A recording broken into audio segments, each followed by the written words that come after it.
السلام عليكم ورحمة الله وبركاته. النهاردة هعمل معاكم فراخ مشوية بدون بقى دخان ولا فحم، وكمان فراخ جوسي طرية كده ودايبة دوب. طبعا في ناس بتحب الفراخ المشوية بس ما بتحبهاش شوية عشان بتبقى ناشفة شوية.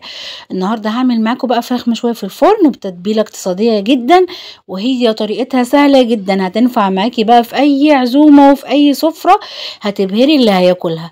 بجد روعة، اعمليها بايدك مش هتندمي. الناس بقى اللي بتعمل دايت ونفسها تاكل حاجة طعمها حلو جدا جدا وفي نفس الوقت سهلة جدا، هتدعيلي على الوصفة دي. يلا بينا نبتدي ونشوف هنعمل ايه.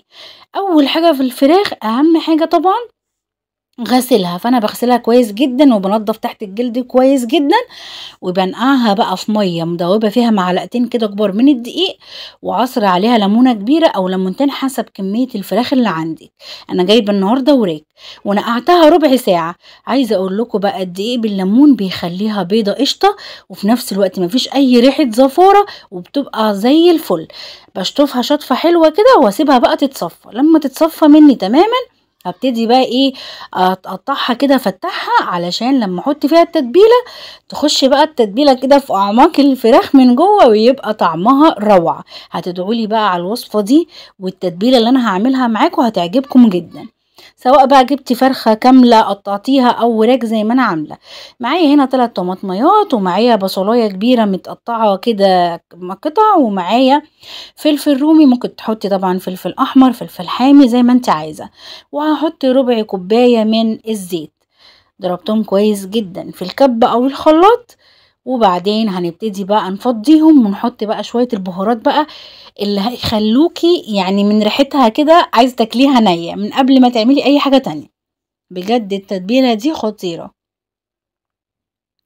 بعد ما فضيت كده تتبيلة البصل بالطماطم بالفلفل، هنحط بقى عليها الملح والفلفل الاسمر طبعا، كميه البهارات حسب كميه الفراخ اللي انت عايزاها.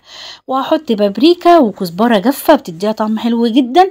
وعندي بقى السر اللي بحطه على اي فراخ مشويه، هي السماق، بس جيبيها من عند عطار مضمون علشان يبقى سماق اصلي ما يبقاش مغشوش. عايزه اقولك بقى طعم السماق في الفراخ المشويه بجد روعه خطير. لو اكلتي اي فراخ في اي حتة تانية بس يعني هتبقى مختلفة عن الفراخ اللي انت حاطة فيها سماق، بجد بيوديها في حتة تانية. معايا بقى هنا معلقتين من الصويا صوص، وده اختياري، يعني عندك ممكن تحطيه، مش عندك بلاش. ما تحطيش مش مشكلة، مش هيفرق في الوصفة. ولو عايزة تستبدلي الصويا صوص ده بمعلقتين من العسل الاسود، برضو بيخليها طعمها كده مسكر، ولونها وريحتها خرافة. قلبت بقى كل الخلطة دي كده على بعض، وهبتدي بقى اتبل بيها الفراخ بتاعتي. انا حبيت بقى ازود هنا شوية كمان من السماق لانه بجد خطير وبيدي طعم روعة.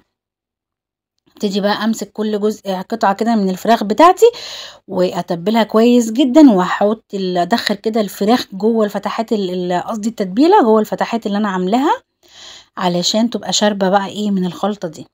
طبعا انت ممكن تعملي كده وتشيليها وتحفظيها في الفريزر، لرمضان، لاي وقت انت مش فاضيه او تعبانه، او لو انت موظفه هتطلعيها بعد كده من الفريزر تدخليها الفرن وهتتشوي معاكي وهتبقى زي الفل. طبعا دي فراخ بيضه ما بتاخدش وقت خالص في الفرن، ولا طبعا هتتحوجي بقى لفلوس تشتري بيها بقى بارقام. يعني دلوقتي بنسمع حاجات غريبه ولا اي حاجه خالص، كفايه ان انت عاملاها في بيتك. كان عندي هنا بقى صاج او صينيه حسب الكميه اللي انت عاملاها، ومقطعه فيها شرايح كده من البصل، وممكن تحطي بقى شرايح فلفل، شرايح بطاطس لو ممكن تعمليها بالبطاطس هتبقى خطيره جدا.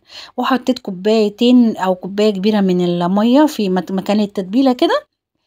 نزلت بقى كل تتبيله الزياده وحطيتها كده في الصاج ودخلتها الفرن.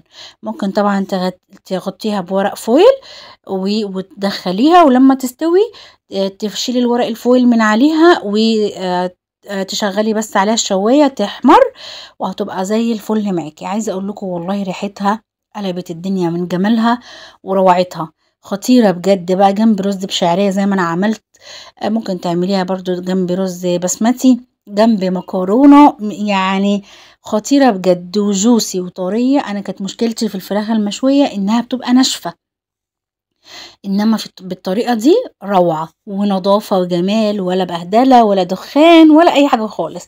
جربي الوصفة دي بقى في سفرتك أو في عزومة رمضان أو في أي وقت انت عايزاه، وادعيلي بقى من جمالها وطعمها وريحتها. بفرح جدا بتعليقاتكم، متنسنيش بقى بلايك حلو منك، ولو مش مشتركة في القناة اشتركي وفعلي الجرس عشان يوصلك كل فيديوهاتي.